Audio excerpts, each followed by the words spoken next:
Hello everybody and welcome to my series of micro lessons. These short lessons will focus on common errors that are often made when writing literature essays and will give you advice and guidance on how to fix them. Today we're going to be looking at how to ensure your analysis is relevant to the point. So let's begin with what the problem is. So the problem is when you analyse the quotation that you've chosen, it doesn't seem to support your point. So it may seem random, it may seem disjointed, and it also may seem like your analysis really should be with a different point. So what's the solution? So really focus on what your keyword is. What are you trying to prove? Underline or highlight the keyword in your own point, as you can see that I've done down here. This will really focus you, but it also helps you to understand what it is that you're trying to prove, why you've picked this quotation, and how you are proving that the quotation shows your point. Also, just make sure that you pick the best word or technique from that quotation to comment on. Sometimes we get carried away and we commit to a particular technique, or we commit to a word that we really want to analyse, and halfway through we realise that either we're rambling, or it seems disjointed, or it doesn't really prove our point. So if you make sure that you're picking the best part of that quotation to really focus in on and analyse, then you should be more focused in terms of your point. Let's begin with a poetry example. So we'll start with the error.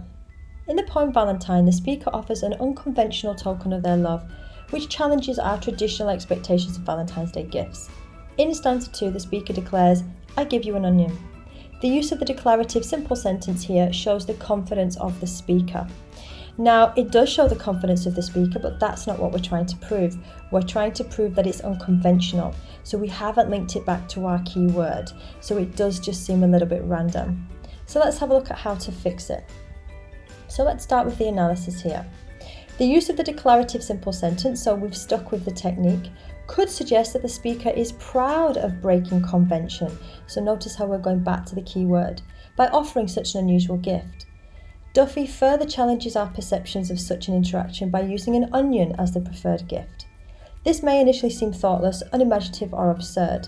However, throughout the poem we learn that love and relationships are multi-layered, just like an onion.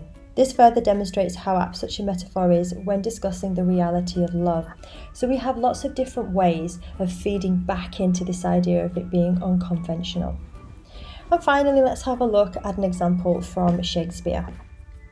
In order to carry out their plot against Duncan, Lady Macbeth advises her husband on how to embody the deceit and cunning needed in order to be successful. So deceit and cunning is what we're trying to prove. Lady Macbeth tells Macbeth that he must look like the innocent flower, but be the serpent under it. The alliteration used in look like reinforces her power over Macbeth and shows her confidence when giving him advice. Again, this is true, however, that's not what we're trying to prove. So we have to make everything fit and link back to the point that we're trying to make. So everything has to link back to deceit and cunning. So I have to use my analysis to prove why my point is correct here. So let's have a look how we've done it over here. The metaphor of a serpent is a biblical allusion and reminds the reader of the evil nature of this plan, as well as Lady Macbeth's powerful role within it. Furthermore, the reference to the serpent from the Garden of Eden exaggerates the deceit exhibited by both of them, as the audience is prompted to link their actions to the irrevocable and fundamentally sinful transgression committed by Adam and Eve. So notice how we've developed the analysis and we've pulled it all back to how it shows deceit and then what the effect on the audience would be. So we've really tried to look at how to make your analysis relevant, focused, and coherent.